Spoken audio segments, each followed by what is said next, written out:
আচ্ছা, তো আজকে তাহলে আমাদের আলো সিরিজ চলছে, সেই আলো সিরিজটার থার্ড লেকচার। ঠিক আছে, তো আজকের টপিক হলো সংকট কোণ থিটা সি। কারণ সংকট মানে হলো ক্রিটিক্যাল, তাই আমরা থিটা ছোট হাতের সি বলি, ক্রিটিক্যাল অ্যাঙ্গেল। ঠিক আছে, আর অভ্যন্তরীণ পূর্ণ প্রতিফলন যেটাকে বলি টোটাল ইন্টারনাল রিফ্লেকশন, টিআইআর। তো এই দুটা হলো আজকের আমাদের বিষয়বস্তু। ঠিক আছে, এবার শুরু করা যাক। সবার আগে আসি সংকট কোণ। ঠিক আছে, সংকট কোণ থিটা সি। আচ্ছা, আমরা অলরেডি পড়েছি যে প্রতিসরণের ক্ষেত্রে যখন আলোকরশ্মি ঘন থেকে লঘু মাধ্যমে যায়, যখন আলোকরশ্মি ঘন থেকে লঘু মাধ্যমে যায় তখন কি হয়, অবিলম্বের থেকে দূরে বেগে যায়। আচ্ছা, তাহলে কি হচ্ছে, সাপোজ এটা বিভেদ তল, এটা হলো ঘন মাধ্যম আর এটা হলো লঘু মাধ্যম। এবার আলোক রশ্মি আমার যাবে কোথা থেকে কোথায়, ঘন থেকে লঘু মাধ্যমে। ঠিক আছে, ঘন থেকে লঘু মাধ্যমে যাবে। তাহলে ঘন মাধ্যম থেকে একটা আলোক রশ্মি আসলো, এই বিন্দুতে পড়লো। এবার এই বিন্দুতে একটা অবিলম্ব আঁকবো। এবার আমরা জানি অবিলম্ব মূল গতিপথ অবিলম্ব থেকে দূরে সরে যাবে, তার মানে এভাবে বেন্ড হয়ে গেল। ঠিক, তাহলে এটা আমাদের আপতন কোণ আর এটা হলো আমাদের প্রতিসরণ কোণ। ঠিক আছে, এবার আমরা একটা জিনিস দেখি, সাপোজ এই রশ্মিটা যদি আরেকটু বেশি কোণে পড়তো, মানে আই এর মানটা যদি আরেকটু বেশি হতো, সাপোজ এই কোণটা, এই রশ্মিটা যদি এতটা কোণে পড়তো, তখন আইটা কত হতো, এতটা। তখন কিন্তু দেখতে পাবো এর কিন্তু মূল গতিপথটা একটু এদিকে চলে গেল, তাই কিন্তু ও কিন্তু আরো এদিকে বেন্ড হয়ে যেত। তার মানে দেখতে পাচ্ছি আইটা আমার আর আরটা, আর এর মানটাও কিন্তু তাহলে আরো বেশি হয়ে গেল। এটা আর ওয়ান, এটা আর টু করে দিই, এটা আই ওয়ান, এটা আই টু। তাহলে দেখলাম যে আইটা যত আমার উপরের দিকে এদিকে যাচ্ছে, আরটা কিন্তু তত এদিকে যাচ্ছে, বলতেই পারি। তাহলে এবার এমন একটা কেস হবে, তার মানে কি, আমি রেখাটাকে, এই রশ্মিটা যত এদিকে এদিকে বেন্ড হচ্ছে, এদিকে বেন্ড হচ্ছে, এই রশ্মিটাও তত এদিকে বেন্ড হচ্ছে। আচ্ছা, বেন্ড হতে হতে তো একবারে তলানিতে চলে আসবে, ওইটাই আমাদের পড়তে হবে। তার মানে এমন একটা রেখা থাকবে যে আই এর মান এমন একটা মান হবে, আই এর এমন একটা মান হবে, এমন একটা কোণে আই পড়বে মানে আই হবে, আলোক রশ্মিটা পড়বে, যে রেখাটা পুরোটা বেন্ড হয়ে এই বিভেদ তলের গা ঘেঁষে চলে যাবে। বোঝা গেল, এই রশ্মিটা এতটা অ্যাঙ্গেলে পড়বে যে এটা এদিকে বাড়তে বাড়তে এতটা কোণে যাবে যে এই রশ্মিগুলো এদিকে নামতে নামতে একবারে বিভেদ তলের গা ঘেঁষে চলে যাবে। তো যে কোণের জন্য হলো, যে কোণের জন্য বা যে আপতন কোণের জন্য আমার প্রতিসৃত রশ্মিটা, যদি ওটা প্রতিসরণ বলা যায় না, এই রশ্মিটা কি হলো, বিভেদ তলের গা ঘেঁষে চলে গেল, সেই আপতন কোণের মানটাকে আমরা বলি সংকট কোণ। বোঝা গেল, সংকট কোণ কিরকম। এবার যদি এটাকে আরো ক্লিয়ার করে ছবিটা আঁকি তাহলে কিরকম হবে, যেমন, তাহলে বোঝা গেল আইটার মান যত বাড়তে থাকে ওদিকে আর এর মানও বাড়তে থাকে, বাড়তে বাড়তে একেবারে বিভেদ তলে চলে আসে। ঠিক আছে, তার মানে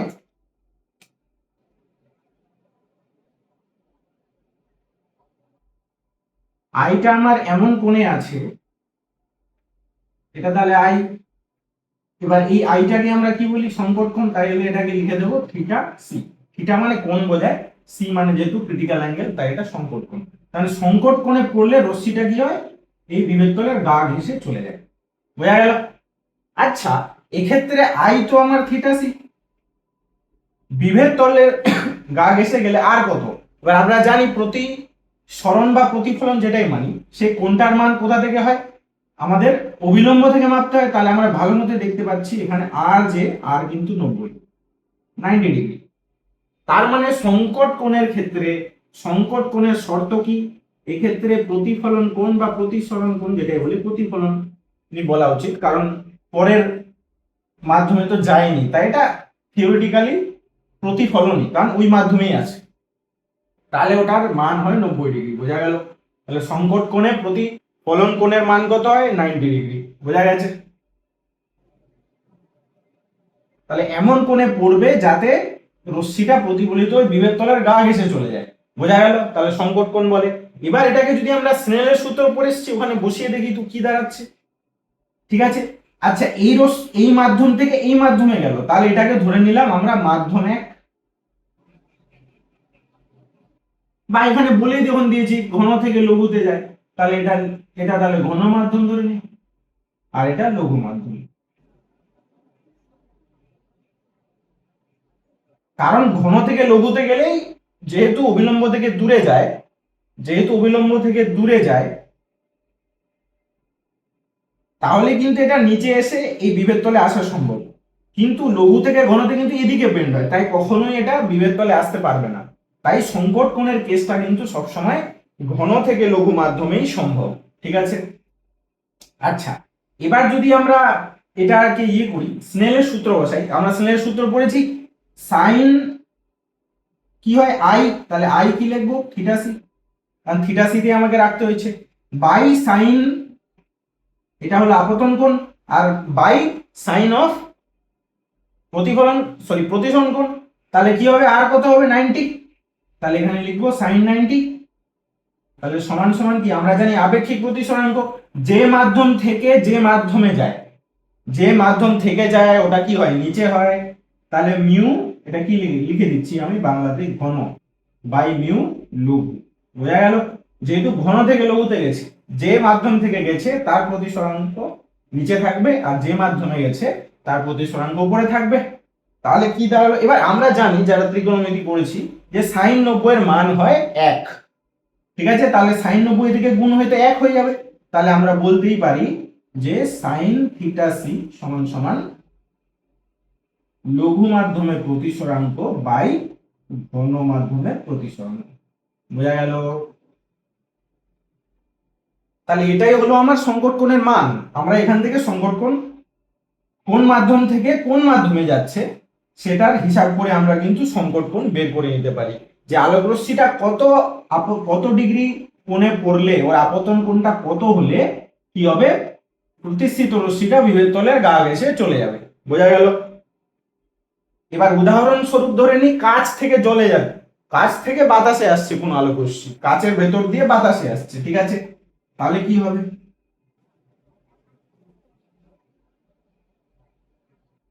উদাহরণস্বরূপ উদাহরণস্বরূপ এক্সাম্পল হিসাবে নিলাম কাঁচ থেকে বায়ুতে আসছে, মানে কোনো কাচের বস্তু আছে ওর ভেতরে আলোক রশ্মি ঢুকেছে, এবারও কাচের বস্তু থেকে বাইরে বেরোচ্ছে, ঠিক আছে, তাহলে সাইন এক্ষেত্রে কি হবে সাইন থিটা সি,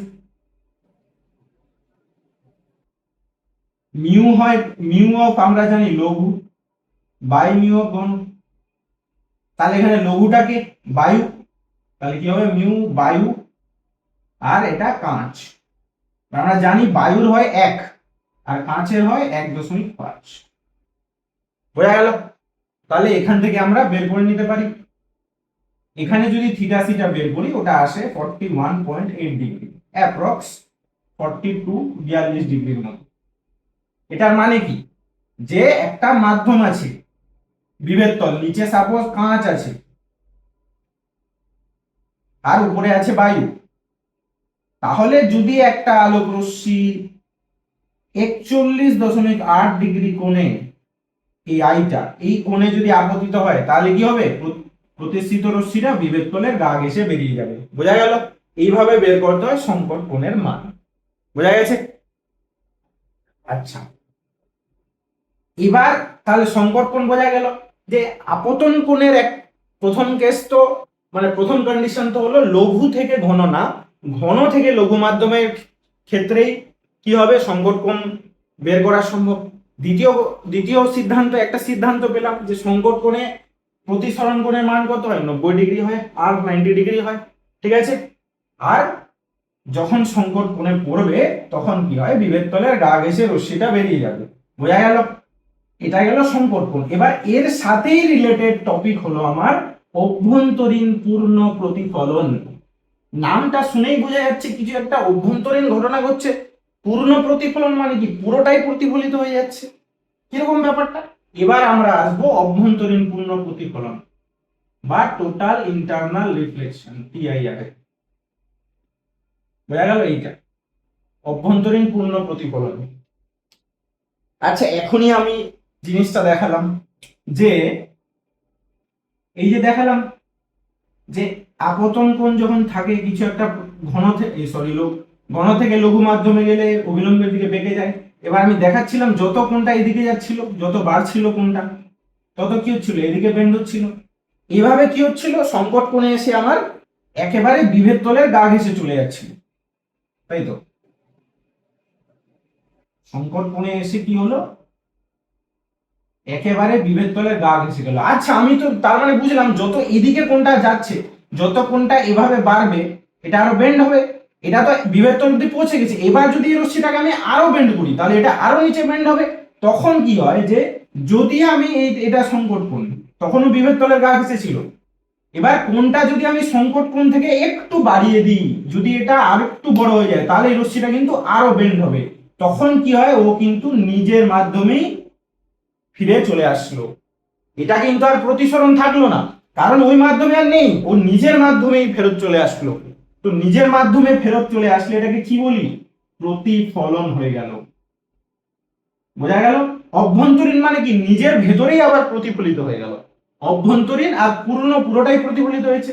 অভ্যন্তরীণ পূর্ণ প্রতিফলন। বোঝা গেল? তার মানে কি, সংকট কোণ মানটা অবধি বিভেদ তলে গা ঘেঁষেছিল, কিন্তু কোনটা সংকট কোণের থেকেও যেই বেশি করে দিলাম, তখনই কিন্তু ও ভেতরে প্রতিফলিত হয়ে গেল। তাই আমরা বলি এই ঘটনাটাকে অভ্যন্তরীণ পূর্ণ প্রতিফলন। তাহলে এর কন্ডিশনটা কি হবে?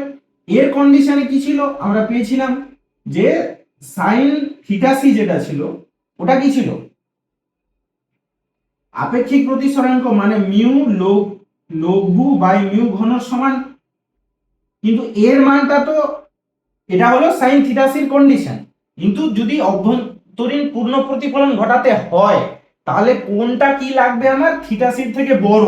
তাহলে এর শর্ত কি, যে আপতন কোনটা হবে ওটা কি হবে, বড় হবে সংকট কোণের থেকে। ঠিক, সংকট কোণের থেকে। তাহলে সাইন থিটা সি ইকুয়ালের জায়গায় কি লিখবো, sine theta C greater than, কারণ থিটা সি যদি ইকুয়াল টু হয়, ঠিক আছে, তাহলে সাইন থিটা সি না লিখে এটা আমরা লিখতে পারি সাইন আই। বোঝা গেল? সাইন আই, এখানে আইটা কোনটা, যে কোনটার জন্য অভ্যন্তরীণ পূর্ণ প্রতিফলন হচ্ছে। বোঝা গেল? তাহলে এই রশ্মিটা বেঁকেছে, এটা নিশ্চয়ই এরকম কোন কোণের জন্য, এটা থিটা সি। আর এই বড় এই পুরো কোণটার জন্য আমার কি হয়েছে, রশ্মিটা ভেতরে বেন্ড হয়ে গেছে। বোঝা গেল? এটা কিন্তু আর কোনো প্রতিসরণ নেই, এটা প্রতিফলন, কারণ একই মাধ্যমে ফিরে এসেছে। তাহলে সাইন আই সমান সমান মিউ লঘু বাই মিউ ঘন, কারণ মিউ লঘু বাই ঘন তো সাইন থিটা সি সমান ছিল, বাট আইটা যেহেতু থিটা সির চেয়ে বড়, তাই এটাই থিটা সির মান ছিল, তাই সাইন আইটাও এই মিউ লঘু বাই মিউ ঘন, মানে লঘু মাধ্যমের প্রতিসরাঙ্ক বাই ঘন মাধ্যমের প্রতিসরাঙ্ক থেকে বেশি হবে। বোঝা গেল? তাহলে অভ্যন্তরীণ পূর্ণ প্রতিফলন কি, থিটা সি মানে সংকট কোণের থেকেও যদি কোণটা জাস্ট বেশি হয়, তখন কি হয়, বিভেদ তল না, একেবারেই নিজের মাধ্যমে আলোক রশ্মিটা ফিরে চলে আসে। আর ফিরে আসে তখন এটা প্রতিসরণের ঘটনা থাকে না, তো এটা প্রতিফলন হয়ে গেল। সেই জন্যই আমরা বলি যে ও নিজের তলে ফিরে এসেছে, মানে প্রতিফলন হয়েছে, পুরোটাই প্রতিফলিত হয়েছে, তাই আভ্যন্তরীণ পূর্ণ প্রতিফলন। বোঝা গেল? আভ্যন্তরীণ পূর্ণ প্রতিফলনের উদাহরণ নিয়ে আসছি। তাহলে শর্ত কি, যে আপতন কোণটা থিটা এই সংকট কোণের থেকে বেশি হবে, তাহলে শর্তটা হলো sine I greater than mu লঘু বাই মিউ ঘন। এটাকে আমি যে কোনো বলতে পারি, যে ধরো কাঁচ থেকে জলে গেল একটা আলোক রশ্মি, তাহলে ওর ক্ষেত্রে আপতন কোণটা কত হতে হবে যাতে কাঁচ থেকে জলে রশ্মিটা না যায়, কাঁচ থেকে কাঁচে প্রতিফলিত হয়ে যায়। তখন কি করে দেব, সিম্পলি লিখে দেব যে sine I greater than mu লঘু, মানে জলে গেলাম, জলের মিউ হয় 1.33 আর কাচের হয় 1.5। তাহলে এর থেকে আই এর যেটা মান আসবে ওটাই বলতে হবে। বোঝা গেল? তাহলে আই আসবে আমার সাইন ইনভার্স 1.33 বাই 1.5। এটা বড় ক্লাসের ক্যালকুলেশন, ঠিক আছে, কিন্তু এখান থেকে বেরোবে আই এর মান, আপতন কোণটার মান। তাহলে ওই কোণটার মান যেটা হবে ওটাই, যে ওই মানটা হলে বা এই মানটার থেকে যে মানটা আসবে ওই মানটা হলে না, ওই মানের থেকে বেশি হতে হবে আপতন কোণ। তাহলে কি হবে, কাঁচ থেকে জলের রশ্মিটা যাবে না, কাঁচ থেকে কাঁচ মাধ্যমে এতে ফিরে চলে আসবে। বোঝা গেল? এবার আমরা এর দুটো বাস্তব উদাহরণ নিয়ে একটু আলোচনা করি। একটা হলো, আমরা জানি শীতকালে কচুরিপানার জলের পাতায় কি থাকে, জলবিন্দুগুলো জমে থাকে, ওগুলো চকচক করে। আর দ্বিতীয় হলো হীরা। হীরার এত উজ্জ্বলতা বা হীরা এত চকচক করার পিছনে কারণ কি, রহস্য কি, সেটার জন্য দায়ী কিন্তু আসলে অভ্যন্তরীণ পূর্ণ প্রতিফলন। ঠিক আছে, তো আমরা এটা কম্পারেটিভলি পাশাপাশি রেখে দুটো হীরার হিসেব দেখে নিই কিরকম। তাহলে একদিকে আমরা যদি জলবিন্দুর আলোচনা করি, জলবিন্দু চকচক করে মানে দেখি, তার মানে কি আলোক রশ্মিটা প্রথমে আলোটা জলকণার ভিতরে ঢুকেছে, এবার জলকণার ভিতর থেকে না কোনো কারণবশত আলোটা বাইরে বেরোতে পারছে না, জলকণার ভিতরে ট্র্যাপ হয়ে গেছে, যার জন্য জলবিন্দুটা চকচক করছে আমাদের চোখে। সেম হলো হীরার ক্ষেত্রে, হীরার ক্ষেত্রে যখন একটা আলো ঢুকে যায় ভেতরে, ও ট্র্যাপ হয়ে যায় ভেতরে। দেখবো কিভাবে, ও ট্র্যাপ হয়ে গেলে বেরোতে পারে না, যার জন্য আলোটা ট্র্যাপ আছে, আমরা দেখতে পাচ্ছি ওর ভিতরে আলো, সেজন্যই হীরাও চকচক করে। তাহলে একদিকে হলো জলবিন্দু, আরেকদিকে হলো কি আমার হীরা। তাহলে জলকণা, জলকণা, আরেকদিকে নিচ্ছি আমরা হীরা। তাহলে জলকণার ক্ষেত্রে কি হচ্ছে, জল থেকে কোন মাধ্যমে যাওয়ার চেষ্টা করছে, বাতাসে, অফকোর্স বায়ু মাধ্যম। আর হীরার ক্ষেত্রে তো হীরার ভেতর থেকে কোথায় যাবে, বাতাসে যাওয়ার চেষ্টা করছে, কিন্তু অভ্যন্তরীণ পূর্ণ প্রতিফলনের জন্য যেতে পারছে না। আচ্ছা, এক্ষেত্রে আমরা মানগুলো একটু দেখি তো। আমাদের মেন কন্ডিশনটা কি ছিল, শর্তটা, যে সাইন আই গ্রেটার দেন কি হবে, মিউ লঘু বাই ঘন। তাহলে এই কেসটাতে লঘুকে বায়ু বাই জল, তাহলে বায়ুর হয় 1 আর জলের হয় 1.33। তো এখানে আই এর মানটা, এই মানটা নিয়ার আউট আসে 48.75 ডিগ্রি। বোঝা গেল? তাহলে এক্ষেত্রে মানটা এখানে লিখে দিচ্ছি, এর ক্ষেত্রে তাহলে কত আসবে, আইটা 48.75 ডিগ্রি। বোঝা গেল? আর হীরার ক্ষেত্রে কি হয়, এটা হলো জলকণার ক্ষেত্রে, আর হীরার ক্ষেত্রে কি হয়, হীরার ক্ষেত্রে কি হবে, সাইন আইটা হবে বায়ু বাই হীরা, বায়ু ভূতের সঙ্গে হয় হীরা, হীরা হলো 2.42। ঠিক আছে, এক্ষেত্রে আমার আইটা যেটা হীরার আসবে ওটা কত হয়, ওটা হয় আমার 24.4, নিয়ার অ্যাবাউট 24.4 ডিগ্রি। তার মানে কি বুঝলাম, যে জলকণার ক্ষেত্রে যদি আপতন কোণটা এই কোণের বেশি হয়, তাহলে কি হবে, অন্য মাধ্যমে প্রতিসৃত হবেই না, আলোক রশ্মিটা ওই মাধ্যমে ফিরে আসবে। তার মানে, আর হীরার ক্ষেত্রে কোণটা কম, আরো যে 24 ডিগ্রি বেশি যদি হয়, 24.4-এর বেশি হলেই আলোক রশ্মিটা কিন্তু আর বিভেদ তলটা ক্রস করে প্রতিসৃত হবে না, নিজের মাধ্যমে প্রতিফলিত হবে। তার মানে কি, জলকণা নিয়ে আর একটা হীরার মতো মোটামুটি একটা স্ট্রাকচার বানিয়ে, ঠিক আছে। এবার ধরে নিচ্ছি যে আলোক রশ্মি যাচ্ছে, তার মানে কি, প্রথমে তো আলোক রশ্মি, প্রথম কথা তো এই দুটোর নিজস্ব আলো নাই, তাহলে আলোক রশ্মি আগে ঢুকবে, ঢুকিয়ে দিই। সাপোজ এখানে জলকণা এভাবে একটা আলোক রশ্মি আসে, তো এই প্রথম কেসটাতে কিন্তু বাইরে বাতাস আছে, এটা জল, মানে জলের বিন্দু, তো ভেতরে ঘন মাধ্যম। তাহলে এর যদি কেন্দ্র হয় এটা, তাহলে এর ব্যাসার্ধ বরাবর কি অভিলম্ব। এবার আমরা জানি লঘু থেকে যদি ঘনতে যায়, তাহলে কি হয়, অবিলম্বের দিকে বেঁকে যায়, তাহলে এর মূল গতিপথ অবিলম্বের দিকে, মানে এইভাবে বেঁকে যাবে। এই যে প্রথমবারে তো আলোটা ঢুকে গেল ভেতরে, এবার যদি এখানে আমি আবার অঙ্কন করি অবিলম্ব, তাহলে এবার কি হচ্ছে, যে এই যে এইটা হয়ে গেল আমার আপতন কোণ। এবার এই কেসটাই বলছে যে এই যে এই আপতন কোণ, এই আইটা, এই আপতন কোণটাই যদি আমার জলকণার ক্ষেত্রে কি হয়, এই আপতন কোণটার মানটাই হয়ে যায় আমার 48.75 ডিগ্রি, এর বেশি হয় কোণটা। ঠিক আছে, এর বেশি যদি কোণটা হয়, তাহলে এখানে কি হবে, বাইরে বেরোবে রশ্মিটা না, ভেতরে আবার প্রতিফলিত হয়ে যাবে, আভ্যন্তরীণ পূর্ণ প্রতিফলন হয়ে যাবে। তারপর এটা যখন আবার এই দিকে আসবে, এই জায়গায় সেম জিনিস হবে, এখানেও আপতন কোণটা 48 ডিগ্রি বেশি হবে, ফলে আবার সে ভেতরে প্রতিফলিত হয়ে যাবে। বোঝা যাচ্ছে? আবার এখানেও কি হবে, আপতন কোণটা 48.75-এর বেশি থাকবে, যার জন্য আবার প্রতিফলিত হবে। তো কি হচ্ছে, এইভাবেও চলতেই থাকবে প্রতিফলন। এইভাবে কি হয়, আলোক রশ্মিটা কিন্তু ট্র্যাপ হয়ে যায়, এভাবে কি হয়, আলোক রশ্মিটা আমার ট্র্যাপ হয়ে যায় এই জলবিন্দুটার মধ্যে। এই জন্যই কিন্তু আমার কি হয়, জলকণাটা কিন্তু শীতকালে যে শিশির কচুরিপানার উপরে যে জলবিন্দুগুলো জমে থাকে, সেগুলো কিন্তু চকচক করতে থাকে। বোঝা গেল? তাহলে সেম লজিক হীরার ক্ষেত্রেও প্রযোজ্য, হীরার ক্ষেত্রেও সেম লজিক। তাহলে হীরা তো একটা আলোক রশ্মি গেল, এবার হীরাও তো অনেক বেশি ঘনত্ব বেশি, তাহলে এই জায়গায় তল অনুযায়ী অভিলম্ব এঁকে নিলাম।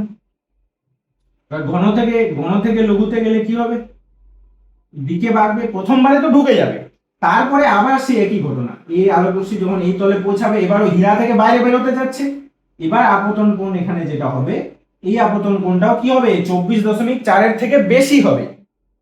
ঠিক আছে, এটা তো সংকট কোণের মান, এর থেকে বেশি হবে, যার জন্য কি হবে অভ্যন্তরীণ পূর্ণ প্রতিফলন হবে।